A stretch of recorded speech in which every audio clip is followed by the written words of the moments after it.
Kw'izina rya Data n'irya Mwana n'irya Mutima Mweranda, amen. Bene wacu dusange kwemera muri Yezu Kristu, ndabaramukije. Mw'izina rya Yezu Kristu nitugire Kristu. Dusabikanya ijambo ry'Imana dusanga muri Bibiliya mu gitabo c'amazaburi. Turi kw'izaburi y'119, turayihera ku karongo ka 49 tugeze ku ka 56. Ijambo ry'umutwe riravuga ngo harahiriwe ugendera itegeko ry'Umukama. Niwibuke iryo wabwiye umusavyi wawe, kubera iryo watumye nizigira. Mu marushwa yanje niryo ruhoza rwanje, kuko iryo wavuze niryo rimbeshaho. Ababisha barantekeje cane, ariko sinatirimutse ku itegeko ryawe. Mukama, nibuka ingingo zawe zo hambere, ngaca numva ko ndose uruhoza. Ishavu ryaranyishe kubera ababisha bahevye itegeko ryawe. Imigenzo yawe yambereye ururirimbo, mu nzu natsemo indaro. Mwijoro ndibuka izina ryawe Mukama, kandi ndazigama itegeko ryawe. Ikindanga ni ukuzigama amateka yawe. Bene wacu muri Yezu Kristu, iri ni ijambo ry'Imana, dushimiye Imana. Aleluya, amen. Aleluya, aleluya, amen, amen. Bana b'Imana, izaburi y'119 ni izaburi ndende pe, kubera ko ifise uburongo 176. Mugabo tuza tuzirikana igice gito gito. Iyi zaburi rero tuyigejeje iyi ni video ya 6 canke se audio ya 6. Ijambo ry'umutwe riravuga ngo harahiriwe ugendera itegeko ry'Umukama. Aleluya, amen. Ngo hahiriwe ngo umuntu agendera itegeko ry'Umukama. Akarongo ka 49 kavuga ngo niwibuke iryo wabwiye umusavyi wawe, kubera iryo watumye nizigira. Uyu yaributsa Umukama, yari umuntu yizera Imana, kuko ayandi mazaburi haraho dusanga mu mwene Siraki. Iyi ni Siraki, naho wogenda kurabira. Haraho dusanga ati ni izaburi ya Dawudi, ni izaburi ya Salomo, ni izaburi, ariko aha nitubona ngo uyu muntu ninde.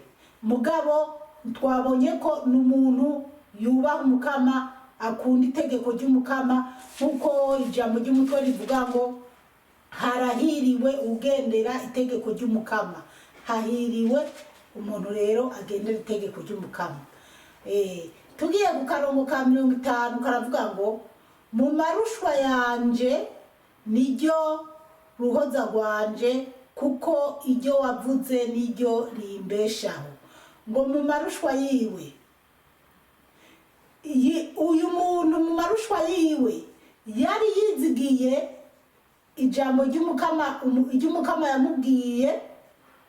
Yari yizigiye, yaribuka ko mbega tugiye nko mu gitabo cy'Itanguriro tukaraba nk'Imana ibwira Aburahamu uti va muri iki gihugu, wakiri Aburahamu va muri iki gihugu ugende mu gihugu nzokwereka. Imana ikabwira Ibrahimu uti nzokugira amahanga yose, abazovuka bose uzoba igisekuruza cyabo, uzoba se w'ibihugu byose, uzoba sekuru w'abantu bose. Rero nandi dusanga Imana yasezeraniye Yakobo ubwo uyu nawe aribuka amasezerano Imana yagiye igirira abanyisirayeli, kandi saba nibara abanyisirayeli gusa, yagiye igirira abantu ibashira ku isezerano. Akibuka akavuga ati nubwo binkomereye nizera ijambo ry'Umukama, nizera iry'Imana yambariye. Kuko ugiye muri Bibiliya usanga hariho abantu bagiye bahura n'Imana. Manuma yarahuye n'Imana ku buryo yumva abise n'ubwoba, avuga ati twabonye Imana turapfa. Penina yahora akunda guseka Ana kubera Ana atagira akana, ariko Ana yakunda gusenga, arasenga Imana arayizigira, nawe yabonye Imana imuha Samweli. Rero hari n'ubundi mukenyezi nkunda gusoma, nkumva ndanezerewe n'igitangaza Imana yamugiriye, umumama yitwa Suzana, mu gitabo ndumva ari cya Daniyeli. Suzana abatama baraho bashaka kumusambanya akanka, bakakoma induru bakamwagiriza ubusambanya. Iyo gihe ufashwe usambana uwaca wicwa, ariko aremera kwicwa. Mugabe Imana yo mwijuru ikoresha Daniyeli avuga ati mwabatama mwe mwebwe mwasaziye mu cyaha, Imana itabara Suzana ku mugaragaro. N'abandi rero benshi Imana yagiye igirira ibitangaza. Uyu munsi ndiko ndategura ijambo ry'Imana, ni umunsi mukuru wa Bikira Mariya, usibye ko novuga ati ni iminsi mikuru yagonganya, ariko ni ibyiza by'ijuru. Na Bikira Mariya nyina w'Imana, uw'abantu bamwe binuba kandi bitwa ngo bubaha Imana, nawe yabonye ibitangaza by'Imana. Rero n'uyu muntu uyu nawe yarabonye ijambo ry'Imana, yabonye igitangaza cy'Imana mu ijambo ry'Imana, yizigiye ijambo ry'Imana, rituma hari hose avuga ati nubwo noca mu bikomeye nizigira ijambo ryawe Mukama. 5:1 abishima barantekeje cyane, ariko sinatirimutse ku itegeko ryawe. Uyu muntu ngo abishima baramukekeje cyane, ngo ariko ngo ntiyatirimutse ngo ku ijambo ry'Umukama.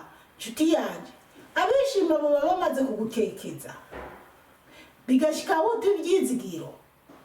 Jewe barantekeje, kandi hari igihe nagiye n'ibyizigiro, n'ikindi gihe nakomera nkavuga ati uko biri kose ya Mana nahora mbona mu ntambara, nahora mbona abantu bariko barandoga, ya Mana nahora mbona bajoreye bagiye kunyica, iya Mana irakomeye, nta naho izoza, nta n'ikindi noyigereranya. Hejuru y'ibi bibazo ndiko ndabamo, reka nkomere. Ngo abishima barantekeje. Hari igihe abantu bagukekeza ugahura. Nibuka hari mu minsi hari byinshi bikunda kutubako. Mu minsi yahera nagwaye ukuguru kwanje bankoreye operation,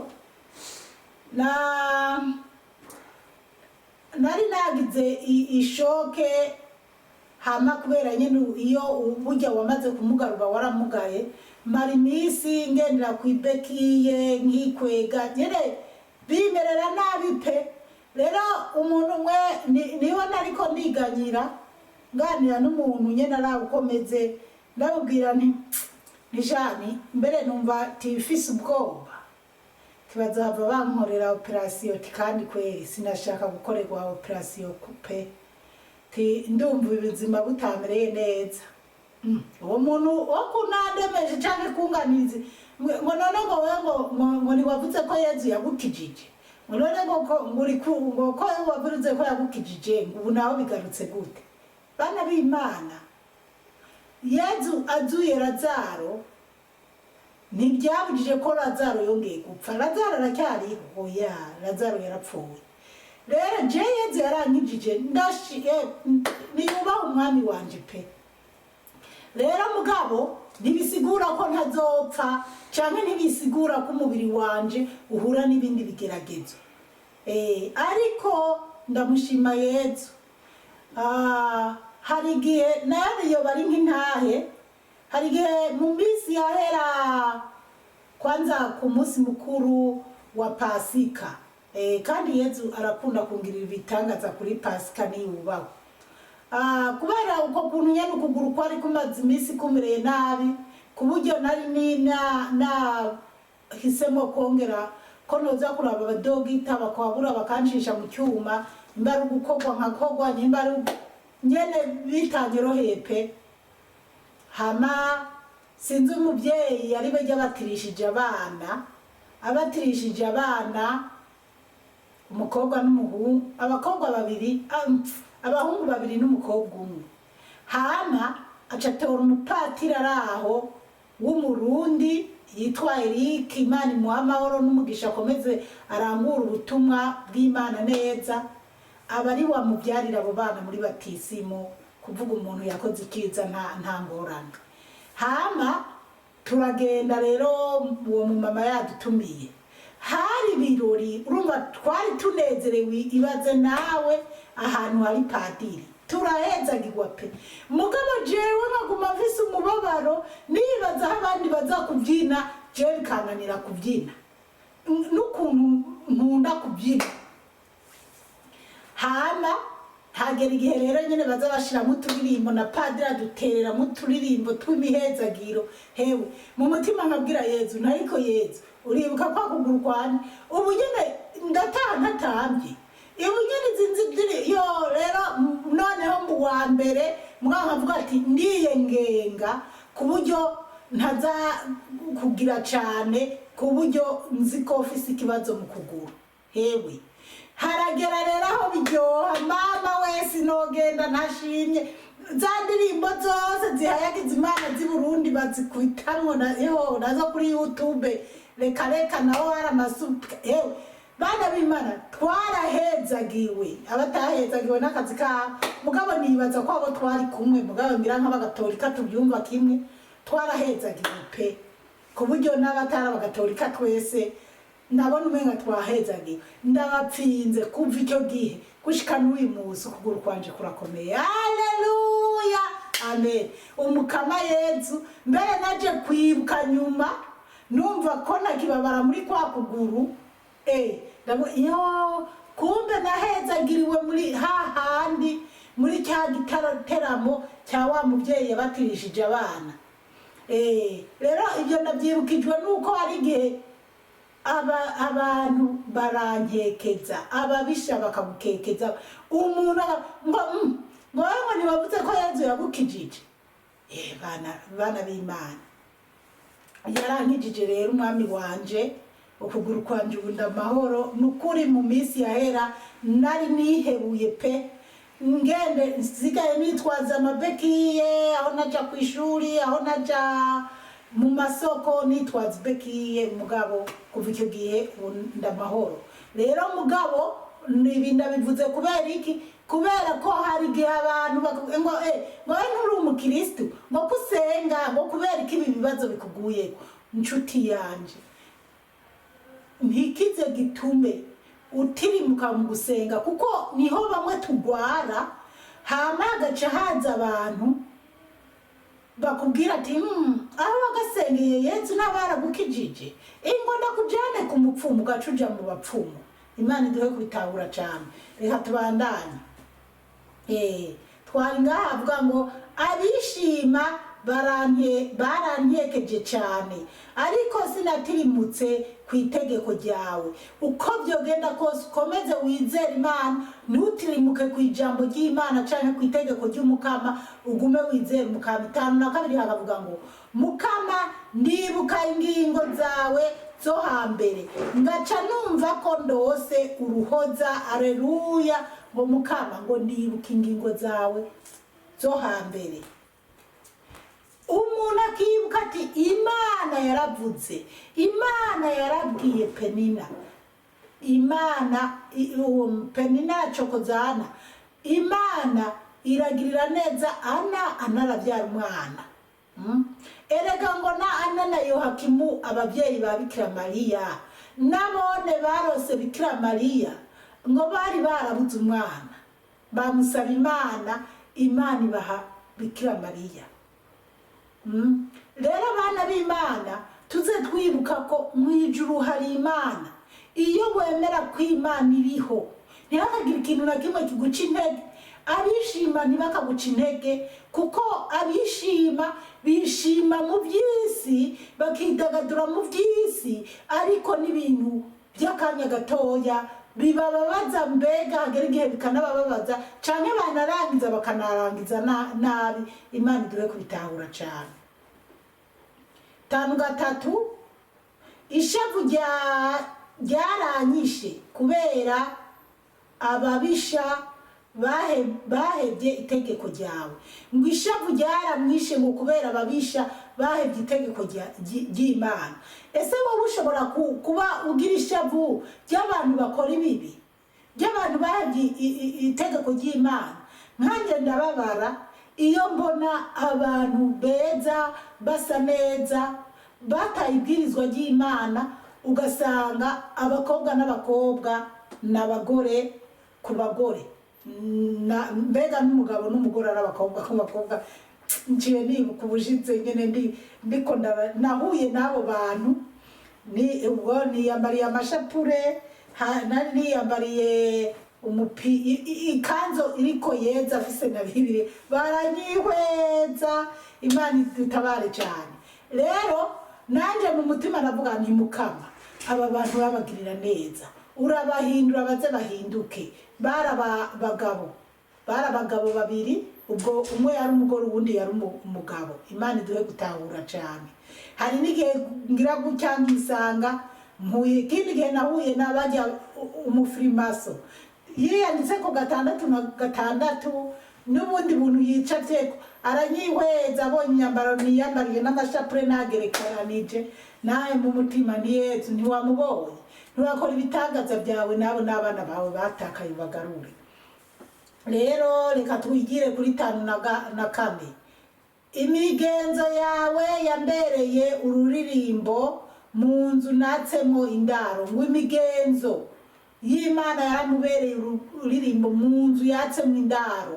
Bana b'Imana izi n'inzu twatsemo indaro ntabwo ari inzu zacu. Mwisi nuko hahita tugenda uko uyu muntu yavuga ati mu nzu natsemo indaro. Ndashima imigenzo yawe niyo nkwiye gukurikiza. Ntabwo yiyemera ati mu nzu nziza mbayemo higo wampaye oya, ahubwo arababazwa no kubona abantu bafashe itegeko ry'Imana bakaryonona bakagendera mu bintu bitagira umutwe n'amaguru bitagira mvura bikamubabaza. Rero bana b'Imana tuze dusenga cyane dusabira abo bantu bahinduye amabwirizwa y'Imana bayonona bagendera mu by'isi. Hamaho tuba twama imisi yose uko waba mu nzi imeze gute uzurashima jewe yarige narigeze kuba ndiko ndavuga ijambo ry'Imana ndababwira ati je yarige ndabigitanda ryamamo nkibaza ati umunsi napfuye ntabwo imva yagize ingana n'icyo gitanda oya kubera mumbabarire so kuvuga ngo njya mu gitanda kimeze gute ariko igitanda ni kinini cya king kubera hariho king hariho queen hariho single ni gitanda kinini. Rero nkaraba kajya kaburi baba bacukuriye umuntu ibaze rero kuba ujyama mu gitanda cyangwa wicara mu ntebe nziza ukuntu nini mugabo n'imva yawe nizongana niyo ntebe wicaramo cyane niyo meza urirako. Imana iduhe kubitahura cyane. Rero izi nzu twatsemo indaro tuzibemo tuninahaza Imana twama mu byo dukora byose dushima Imana. 5 imigenzo yawe yambereye ururirimbo mu nzu natsemo indaro. 5 mwijoro ndibuka izina ryawe Mukama kandi ndazigama itegeko ryawe ngo mwijoro ngo aribuka izina ry'umukama wowe mwijoro byutse uribuka gusenga mwijoro byutse bantu b'Imana jewe naho noba mbyutse mwijoro mbyutse ndakora ku rumenyetso k'umusaraba nkashima ntihabwa icyubahiro Yesu yaba ngombwa nkatarika n'ibiganza hejuru kuko no kwikomerega ugasanga uracyari muzima nibyo gushima. Haleluya, amen. Rero no mwijoro tuze dushima Imana umwanya wose ugihumeka shima Imana ninahaza Imana akanwa kawe kabe ako kuninahaza Imana. Niho n'ibitero bya Satani n'abadayimoni iyo bije bikuzaniye ubwishimwe bwo kurabanaka ko yambaye nabi canke asa nabi canke ucuza n'ibintu byo kuvuga ariko iyo uzura ninahaza Imana umwanya munini Imana ikurinda ibyo bigambo bibi byo kubona abantu kabanegura byo Imana iduhe gutangura cyane. Akarongo kanyuma karavuga ngo ikindanga ni ukuzigama amateka yawe ngo ikindanga ngo ikimuranga ni Jezi Paul ni wewe ariko nawe na jewe dukwiye kuzigama ngo ikindanga no kuzigama amateka yawe bana b'Imana icyo turanga no kuzigama amateka y'Imana turazi ko Imana yaduhaye amabwirizwa 10 ajya amabwirizwa 10 dukwiye kuza turayiyumvira ko tuyasubiramo mu mateka y'Imana ntitwari kuko turi mu mazaburi Yesu ntiyari bwanaze mugabo mu itanguriro Imana yaravuze ati wanzokawe nzoguteranya n'umugore azokumena umutwe nawe uzomukomora agatsitsiri mugabo umugore azokumena umutwe. Ibyo byose namateka Imana yaduhaye na Yesu Kristo ataravuka. Mu mateka y'Imana tuzoze twibuka ingene Imana yakuye Ibrahimu mu Bakaludeya ajya ni mu Bakaludeya ubwo nuko bimwe wenda ntarabye mu Bibiliya usanga ntabyibuka neza. Imana iramukurayo imujana mu gihugu imubwiye ati genda muri iki gihugu kiniki nicyo ugiye kubamo. Imana yagiye ivuga ibintu aho kumwuzure wa Nowa Imana yavuze ati sinzokongera gutikiza isi mu buryo nk'ubu. Ibyo byose tuze tubizirikana gutyo twibuke tuvuge ati reka tuhebe ibyaha tugendere mu nzira nziza naho yoba umuntu umwe canke 10 Imana izogirira ikigongo isi yose. Uri kuraraba mu isi ukuntu ibintu bimeze wovuga uti uko byogenda kose reka jewe sinifatanye na bariya bakekeza Imana bavuga nabi Imana ahubwo ndondera Imana sabire n'abandi Imana niyaza canke Yesu niyaza azasange hari habizeye. Reka tugeze ngaha umukama Imana bahezagire cyane mwabahezagiwe n'Imana ku izina rya Data n'irya Mwana n'irya Mutima Mutagatifu, amen.